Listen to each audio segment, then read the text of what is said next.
Ahora entonces ya revisamos la pared sencilla, de manera de recordatorio, y ya la revisamos con las superficies expuestas a fluidos. Y lo que establecimos es que no es necesario resolver otra vez un balance microscópico.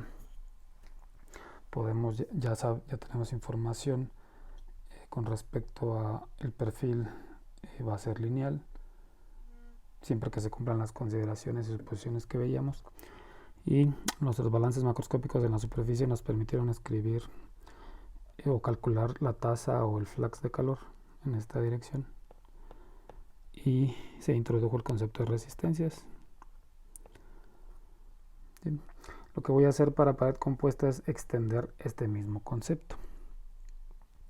La pared compuesta, su característica es que hay varias capas de materiales diferentes. Y voy a borrar esto y lo voy a hacer aquí. Entonces tenemos una pared igual, pared plana. Pero aquí voy a dibujar tres materiales de diferentes espesores, si quieren. Entonces a eso se le llama pared compuesta. Bien, entonces cada sección tiene su propio espesor. Va a ser la pared. Esta es la pared A, esta es la B y esta es la C, o el material A, B y C de esta pared compuesta. Aquí sería el espesor LB y LC. Cada material, como sabemos, pues tiene su propia conductividad térmica, que es lo que las diferencia. Similar a lo que veíamos de la pared sencilla, pues vamos a considerar que las caras de la pared están expuestas a fluidos, y este va a ser un fluido que va a ser caliente con cierta temperatura T infinito 1 y ejerciendo cierto coeficiente convectivo, y acá va a estar un fluido frío, cierta temperatura menor a T infinito 1 y ejerciendo su propio coeficiente convectivo sobre esa cara. El eje X va a empezar aquí. Podemos entonces calcular, extender este concepto de resistencias a la pared compuesta, es decir, y ya aprovecharnos de lo que ya hemos aprendido, decir, bueno, si tú quieres calcular Q en esta dirección, forzosamente atraviesas varias resistencias. Entonces atraviesas la resistencia convectiva 1, luego ya en la pared atraviesas la resistencia conductiva 1, en la otra pared la resistencia conductiva 2, en la otra pared resistencia conductiva 3, y finalmente en la capa límite de fuera pues está una resistencia convectiva, le voy a llamar 2. ¿Sí? Entonces si el calor empieza aquí y termina de este lado, pues tiene que forzosamente atravesar esas resistencias. Similar al problema que resolvimos, estas resistencias están en serie.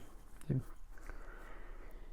Como digo, no tenemos que hacer otra vez el análisis de resolver el balance microscópico en cada pared, porque vamos a llegar a que el perfil es lineal para todas, porque todas cumplen con una generación de energía, el calor va en una sola dirección, y todo lo que vimos en el problema de la pared sencilla.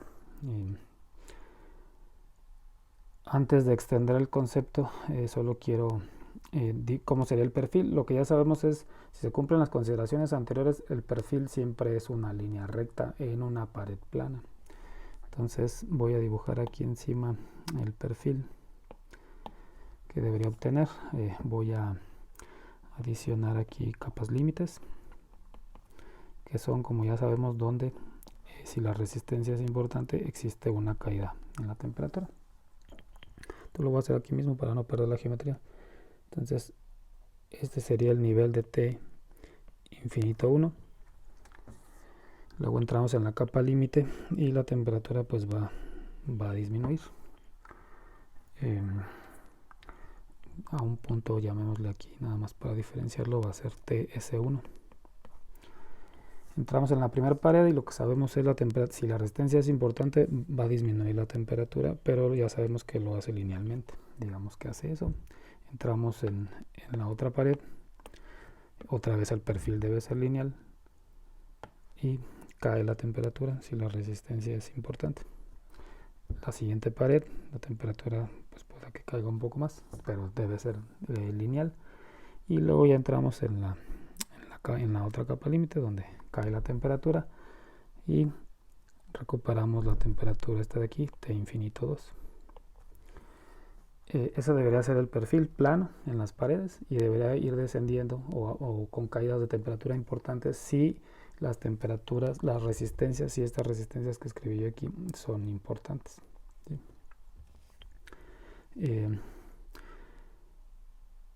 Vamos a suponer nada más a manera de hablar un poco más del perfil es a qué me refiero con si son importantes o no. Son importantes, las resistencias aquí se van a tener que comparar entre ellas. Si hay una resistencia cuyo valor es muy pequeño comparado con las otras, no debería de haber caída de temperatura en donde esté esa resistencia. ¿A qué voy con eso? Voy a extender la pared para dibujar el perfil acá más abajo. Entonces voy a quitar por aquí esta X. Entonces supongan que esta resistencia de aquí, esta de aquí, de la pared más gruesa, es despreciable con respecto a las otras, no que sea cero, nada más que su valor es muy pequeño comparada con las otras cuatro. ¿Cómo debe comportarse el perfil? Entonces, otra vez la capa límite, voy a dibujar capa límites porque estoy estableciendo que ellos no son despreciables o las resistencias no son despreciables. Y el perfil debería de ser entonces algo así. Otra vez aquí en el seno del fluido la temperatura es T infinito 1. Entras a la capa límite, cae la temperatura. Entras en la primera pared, hay caída porque esa resistencia no la estamos despreciando. Pero luego llegamos a la otra donde estamos estableciendo que es despreciable esa resistencia. Entonces la temperatura debería mantenerse prácticamente constante. Y luego ya entrar en la otra pared y que la temperatura la vuelva a caer por la resistencia y otra vez caiga por la resistencia en la capa límite hasta alcanzar T infinitos. Entonces el perfil, las caídas no se les olvide que dependen de las resistencias. Bueno, entonces para calcular Q pues vamos a apelar a esto que está en azul. Podemos seleccionar la diferencia de temperaturas que nosotros queramos, ya aprendimos eso. Pero la selección establece cuántas resistencias escribimos en el denominador. Entonces podemos calcular Q seleccionando T infinito 1 menos T infinito 2 y tendrán que aparecer todas las resistencias. Voy a escribir lo que está allá en la figura: resistencia convectiva 1, resistencia conductiva 1, más resistencia conductiva 2, más la 3, más la resistencia convectiva 2. Y esta expresión entonces nos permite calcular la tasa de calor o el rate. Voy a escribir aquí nada más las expresiones para poder calcular estas resistencias. Esta de aquí pues ya saben que es general, es 1 entre H1 por área. Esta de acá es LA KA por área. Esta es LB KB por área. Esta es LC KC por área. Y finalmente esta que sería 1 entre H2 por área. Entonces sí podemos calcular Q a través de esta expresión. Y puedes seleccionar, como ya establecí en el video anterior, puedes seleccionar la diferencia, la fuerza impulsora que tú quieras, pero eso fija cuántas resistencias debes escribir. Es común que al denominador se le llame resistencia total. R tot. Esto va a ser la resistencia total, que en este caso pues es la suma de todas esas resistencias. Entonces eso lo voy a escribir acá.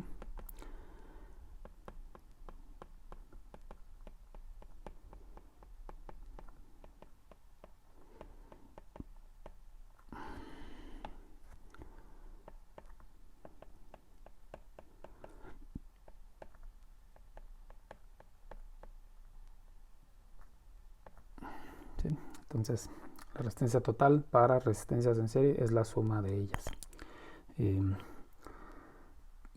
Antes de terminar este video, voy a regresar a esta parte y voy a hablar de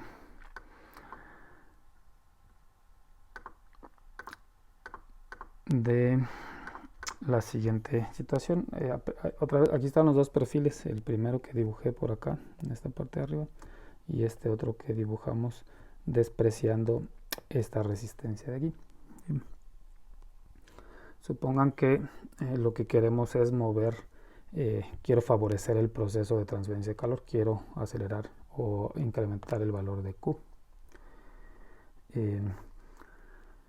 Por allá lo que veíamos en los videos introductorios es si hay caída de temperatura, esa caída es reflejo de que el proceso de transferencia de calor a través de esa región es lento. Es decir, otra vez regresando a este que está acá arriba, en todas las resistencias están provocando una caída en la temperatura, lo cual implica que todas se están oponiendo a lo que tú persigues, que es quiero un valor grande de Q. ¿Sí?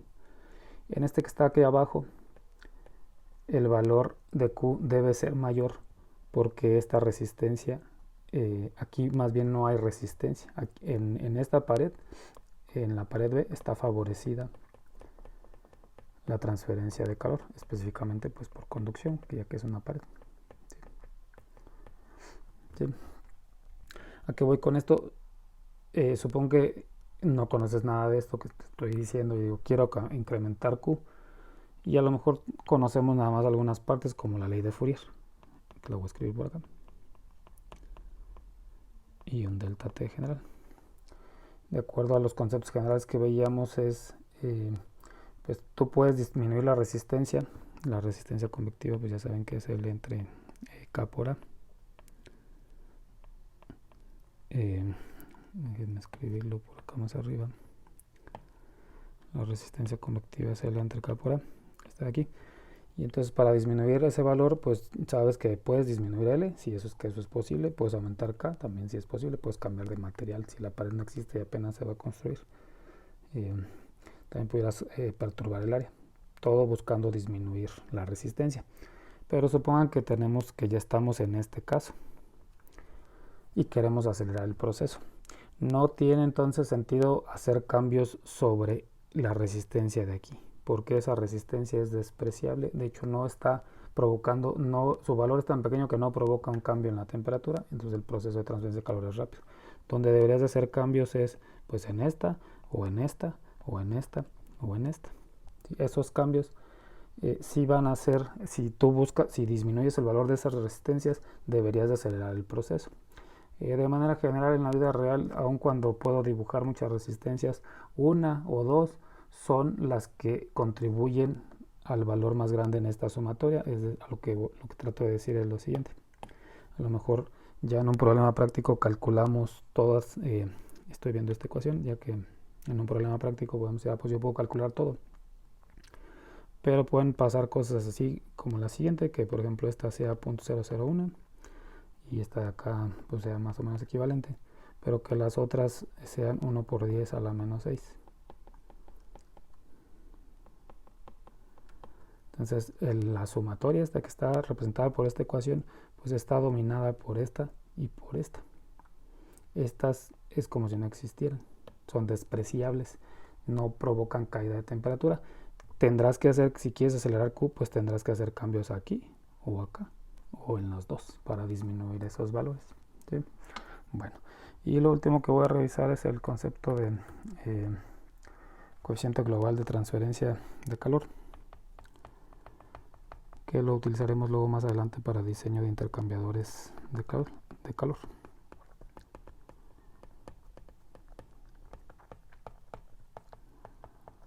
Y generalmente es una U mayúscula y está definido por esta ecuación. Q es U por A y una diferencia de temperaturas. Lo voy a hacer para este problema.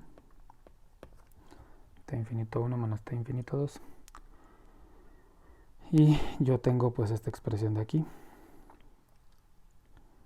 de Q es T infinito 1 menos T infinito 2 entre la resistencia total.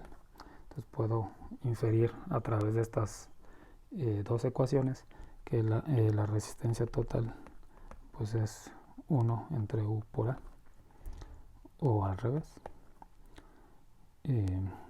que U por A es el inverso de la resistencia total. Y eso define entonces el coeficiente global de transferencia de calor. Es común también que lo encuentren ya la U despejada como R total por área. ¿Sí? Entonces esa sería su definición del coeficiente global de transferencia de calor.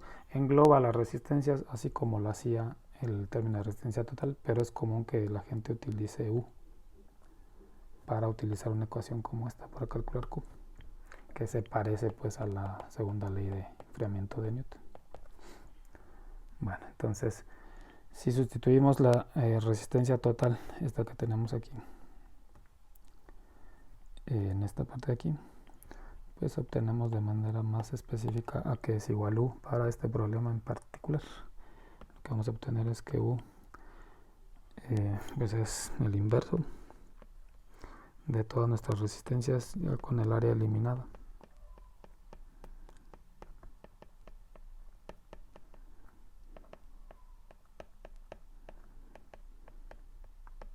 ¿Sí?